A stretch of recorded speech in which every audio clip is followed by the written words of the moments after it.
하늘 부모님의 구원 섭리의 꿈은 이 땅 위에 독생녀를 맞이하기 위한 것이었습니다. 그 독생녀를 맞이하기 위한 범내골 정성은 바로 말씀을 찾고 또 성도를 찾는 환경권을 만들어야 된다고 오늘 말씀을 주신 천지인 참 부모님을 직접 모시고 부산 성도에서 인사드리겠습니다. 신경인국 회장 주진태입니다.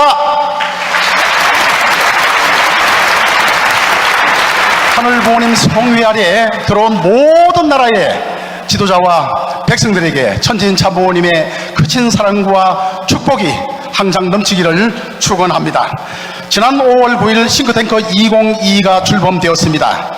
이에 신경인국도 서울과 인천 두 곳에서 각각 100명씩 6개 기둥의 VIP를 모시고 성황리에 출범되었기에 이 시간 은혜를 함께 나누겠습니다. 서울은 밀레니엄 힐튼 호텔에서 출범하였습니다. 역사적인 단체 사진 모습입니다. 그리고 인천은 성도 센트럴파크 호텔에서 출범했고요. 감동적인 단체 사진 모습입니다. 현장 참석자를 분류해보면 정치인 88명, 종교인 42명, 경제인 27명, 언론인 26명, 학술인 17명, 도합 200명이 참석하였습니다. 그리고 온라인 참석자를 합치면 25,389명으로 집계되었습니다. 그리고 현직 국회의원, 영상 축사 및 축전자는 17명, 현직 지자체 의원 17명, 그리고 전직 의원이 35명 참석하였고 지방언론은 16개 신문에서 보도를 해 주었습니다. 6개 기둥별 주요 참석자 명단입니다. 그러면 주요 참석자 소감을 보고 드리겠습니다. 김월동 전 의원, 세계평화 국회의원연합 창설 당시 제 이름으로 국회의관을 빌려 출범한 지 엊그제 같은데 벌써 이렇게 성장하여 국제적으로 저명한 인사들이 모여 싱크탱크 2022가 출범된 것을 보니 정말 격세지감을 느낍니다. 또한 하르사 총재님의 지도력에 놀라울 뿐입니다. 여기 모인 우리 모두가 싱크탱크 2022로 하나만 되면 남북통일은 틀림없이 이루어진다고 확신합니다. 대한민국 만세를 부르는 통일의 그날까지 쉬지 말고 달려갑시다.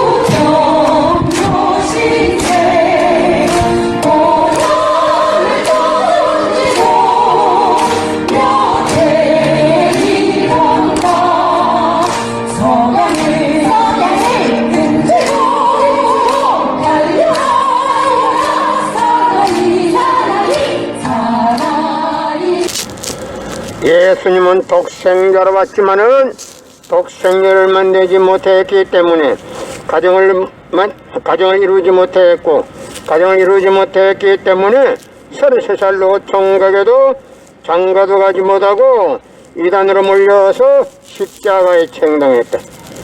그래서 그 십자가는 예수님이 주님인 줄 모르고 이단으로 몰아 죽인 흉악한 사형터리라 땅에 무디해. 여러분의 부모를 십자가에 못 박아 죽였다면 그 십자가가 여러분의 가정에 귀한 보물이 될 수 있나?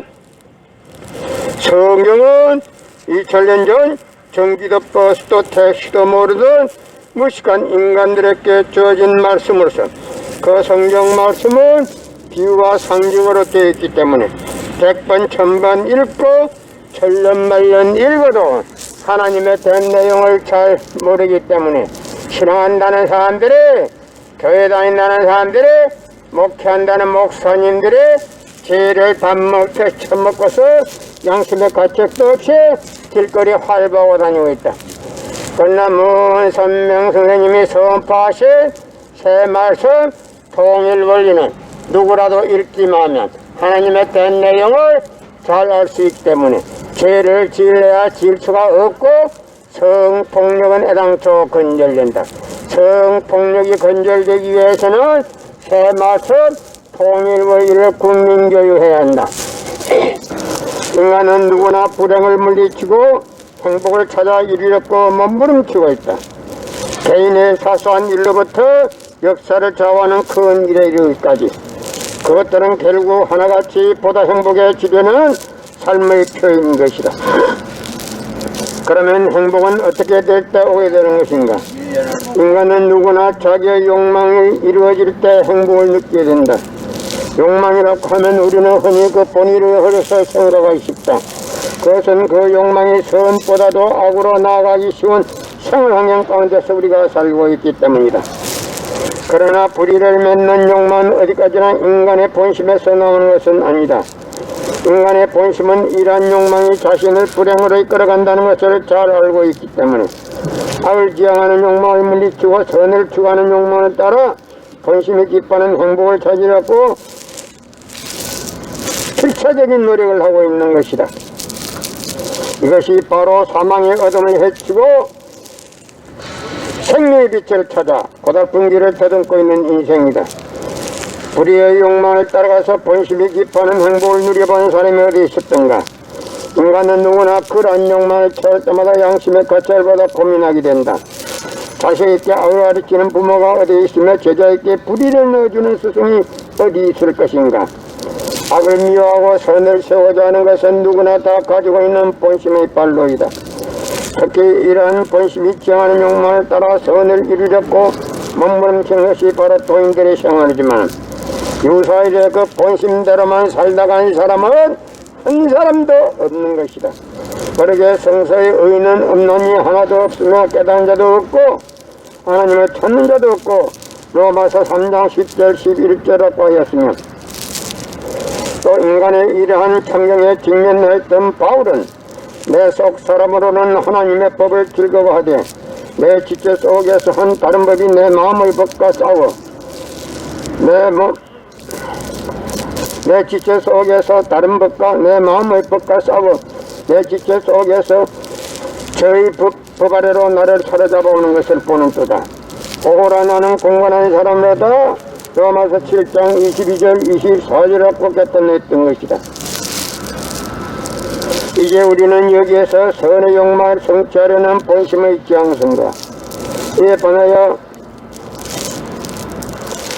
악의 욕망을 달성하려는 사심의 지향성이 동일한 개체 속에서 각기 상반된 목적을 앞세우고 치열한 싸움을 하고 있는 인간의 모습을 발견하게 되었다. 존재하는 것은 무엇이든지 그 자체의 내 모성을 갖게 될 때는 파멸된다. 따라서 이와 같이 모성을 가지게 된 인간 자체는 바로 파멸 상태에 놓여 있는 것이다. 그런데 이러한 인간의 모성은 당초 태어날 때부터 가지고 있을 수 있는 만마하다. 왜냐하면 어떠한 존재도 모성을 내포고서 생성할 수는 없기 때문이다. 그러므로 인간이 생겨나기 전부터 이런 모성을 내포한 운명적인 존재였다면 애당초 생겨날 수도 없었을 것이다. 따라서 인간이 가지고 있는 그러한 모습은 후천적인 것이라고 볼 수밖에 없는 것이다. 인간의 이러한 파멸 상태를 일러 기독교에서는 타락이라고 한다. 이런 관점에서 볼 때 우리는 인간이 타락되었다는 결론에 이르게 되면 누구도 이것을 반박할 여지가 없을 것이다. 인간은 이와 같이 타락되어 자기 파멸에 이르고 있는 것을 알고 있기 때문에 사심으로부터 오는 악의 욕망을 물리치고 본심으로부터 일어나는 선의 욕망을 따라 하나님의 목적을 지향하는 것으로서 그 자체의 모성을 제거했고 필사적인 노력을 하고 있는 것이다. 그러나 애석하게도 우리는 궁극에 있어서 선과 악이 무엇인가 하는 문제를 풀지 못하고 있다. 이를테면 유실론과 무실론을 두고 볼 때 그 중에 어느 하나가 선이라고 하면 다른 하나는 악이 될 것인데 우리는 아직까지 이에 대한 절대적인 정서를 가지고 있지 못하다. 더구나 인간들은 선의 욕망을 일으키는 본심이 무엇이고 이 본심을 받아야 악의 욕망을 일으키는 사심은 어디로부터 온 것이며 인간으로 하여금 이런 모순성을 갖게 하여 파멸을 초래케 한 근본 원인은 어디 있는가 하는 것 등에 대하여는 전혀 모르고 있는 것이다. 그러므로 우리가 이제 악의 욕망을 물리치고 선의 욕망을 따라 본심이 지향하는 선의 생활을 하기 위하여는 이 무지를 완전히 극복함으로써 선과 악을 판별할 수 있어야 한다. 인간의 타락을 지적인 면에서 본다면 그것은 바로 무지에 떨어진 것을 의미한다. 그런데 인간은 마음과 몸의 양면으로 되어 있기 때문에 지적인 면에 있어도 내외 양면의 질을 가지고 있다. 따라서 무지에도 내적인 무지와 외적인 무지 두 가지가 있게 된다. 내적인 무지란 종교적으로 말하자면 영적인 무지를 말하는 것으로서 인간은 어디로부터 왔으며 삶의 목적은 무엇이며 사후에는 어떻게 되는가, 그리고 내세와 하나님에 대한 존재 여부, 또 위에서도 말한 바와 같이 선과 악은 무엇인가 하는 문제 등에 대한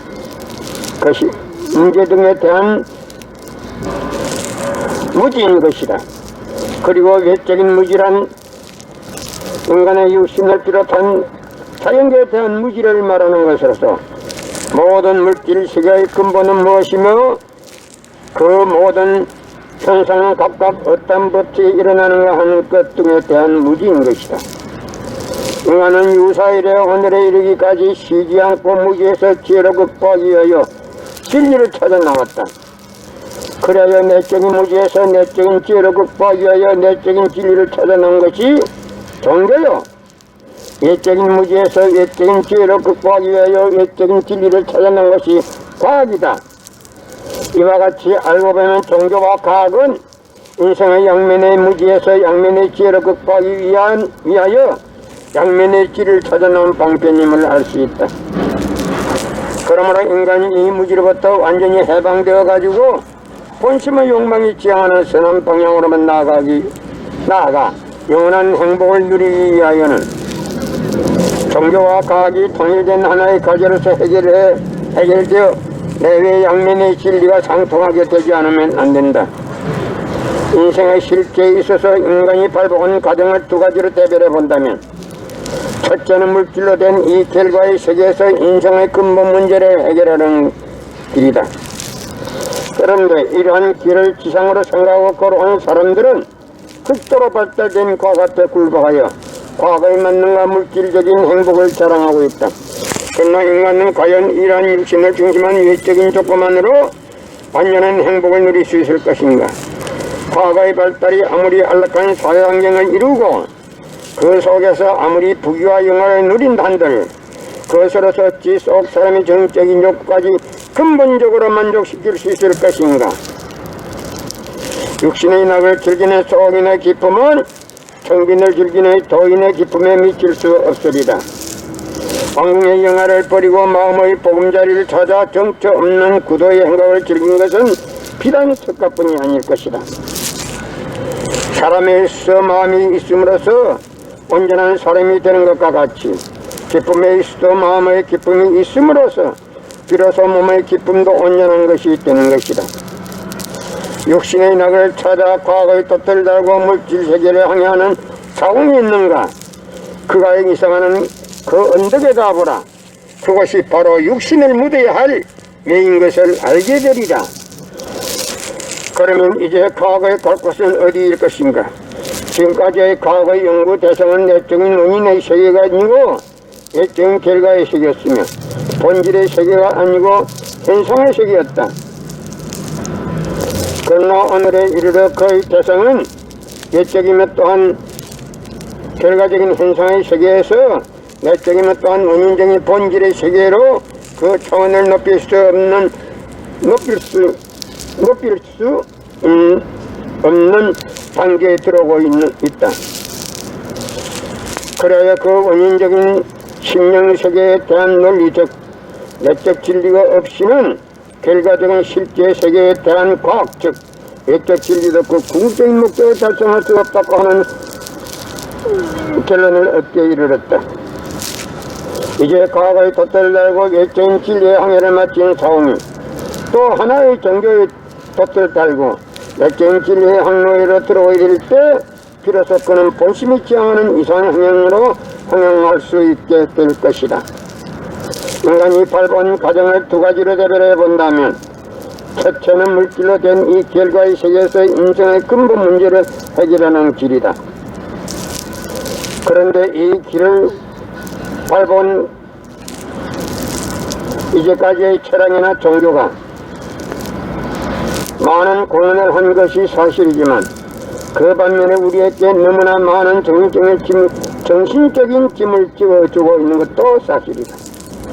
그래야 역사상에 왔다간 모든 철인들과 성인들은 인생의 갈 길을 열어주기 위해서 각각 그 시대에 있어서 선구적인 개척의 길로 나섰던 것이었으나 그들이 해놓은 일들은 모두 오늘의 우리에게 더 무거운 짐이 되고 말았다. 이제 다시 냉철히 생각해보자. 어느 철인이 우리의 고민을 풀어주었으며 어느 성인이 우리의 인생과 우주의 근본 문제를 해결하여 우리의 갓길을 뚜렷이 보여주었던가. 그들이 제시한 주의와 사상이란 것은 도리어 우리들이 해결하고 갈 답답한 회의와 수많은 과제들을 제기해 놓은 데 지나지 않았던 것이다. 그리고 모든 종교가 어둠 속에서 헤매던 그 시대의 많은 심령들에게 비춰주던 소생의 빛은 시대의 흐름과 더불어 어느덧 꺼져버리고 이제는 타다남은 희미한 불똥만이 그들의 자녀를 드러내고 있다. 온 인류의 구원을 표방하고 이처럼 역사의 소용돌이 속에서 성장하여 오늘날 시대적인 판도를 가지게 된 기독교 역사를 들춰보라. 로마 제국의 그 자랑무도한 박해 속에서도 오히려 힘찬 생명의 불길을 던져 로마인으로 하여금 돌아가신 예수님 앞에 무릎을 꿇게 했던 기독교 정신은 그 후에 어떻게 되었던가. 육고 중세 봉건 사이는 기독교를 산천에 매장해버리고 말았던 것이다. 이 무덤 속에서 새로운 생명을 절규하는 종교개혁의 봉헌은 들렸으나 이 불길도 어둠의 물결을 객동하는 어둠의 물결을 막아낼 수는 없었다. 에클레시아의 사랑이 꺼지고 자본주의의 자유의 바람이 유럽의 기독교 사회를 휩쓸어 피하여 허덕이는 수많은 서민들이 지금 빈민굴에서 아우성을 칠 때 그들에 대한 함성은 구원의 함성은 하늘이 아닌 땅으로부터 들려왔던 것이다. 그것이 바로 공산주의다. 그리하여 하나님의 사랑을 부르짖고 나선 기독교가 그 구호만을 남긴 에클레시아의 자녀에 돌아갔을 때 거기에서 그렇게 무자비한 하나님은 있을 수 없다고 하는 반기가 들렸던 사실은 있을만하기도 하다. 이렇게 되어 나타난 것이 바로 유물사상이다. 그리하여 기독교 사회는 유물사상의 온상이 되었다. 공산주의는 이 온상에서 좋은 걸음을 흡수하면서 무럭무럭 자랐다.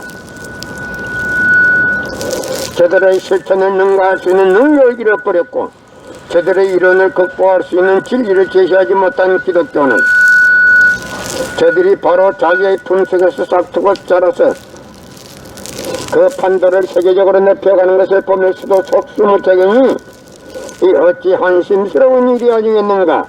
그뿐 아니라 온 인류와 한 부모의 후예임을 교리로서 가르치고 또 그와 같이 믿고 있는 기독교 국가의 바로 그 국민들이 다만 피부의 빛깔이 다름을 인하여 그 형제들과 자리를 같이 할 수 없게 된 현실은 그리스도의 말씀에 대한 실천력을 잃어버리고 해칠한 무덤같이 형식화해버린 오늘의 기독교의 실상을 드러내고 있는 그 대표적인 예라 하겠다.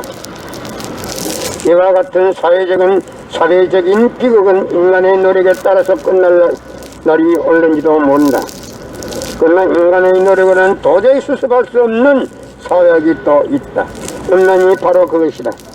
그러므로 기독교 교리는 이것을 죄 중에 가장 큰 죄로 다루고 있으면서도 오늘의 기독교 사회가 현세인들이 몰려가는 이 윤락의 길을 막을 수 없게 되었으니 이 또한 얼마나 눈물겨운 실정인가. 이와 같이 오늘의 기독교가 이러한 세대의 흐름 가운데서 혼돈되고 분열되어 페르네의 소용돌이 속으로 끌려 들어가고 있는 생명들에 대하여 속수무책으로 바라보고만 있는 현실은 무엇을 의미하는 것인가. 이것은 바로 동네의 기독교가 현대 인류에 대한 구원 섭리에 있어서 얼마나 무능한가 하는 사실을 뚜렷이 정리하는 것이라고 볼 수밖에 없는 것이다. 그러면 내적인 진리를 찾아 나오던 종교인들이 오늘에 이르러 그 본연의 사명을 다하지 못하게 된 원인은 어디에 있는 것일까? 본질 세계와 군상 세계와의 관계는 기억컨대 마음과 몸과의 관계와 같아서 본인적인 것과 결과적인 것, 내적인 것과 주체적인 것, 그리고 주체적인 것과 대상적인 것의 관계를 가지고 있다. 마치 마음과 몸이 완전히 합해야만 완전한 인격을 이루는 것과 같이 본질과 현상의 두 세계가 완전히 합치되야만 이상세계를 이룰 수 있는 것이다. 그러므로 마치 만과 몸이 그러하듯이 본질 세계를 떠난 현상 세계가 있을 수 없고 현상 세계를 떠난 본질 세계가 있을 수 없다. 따라서 현실을 떠난 내세는 있을 수 없는 것이므로 진정한 육신의 행복이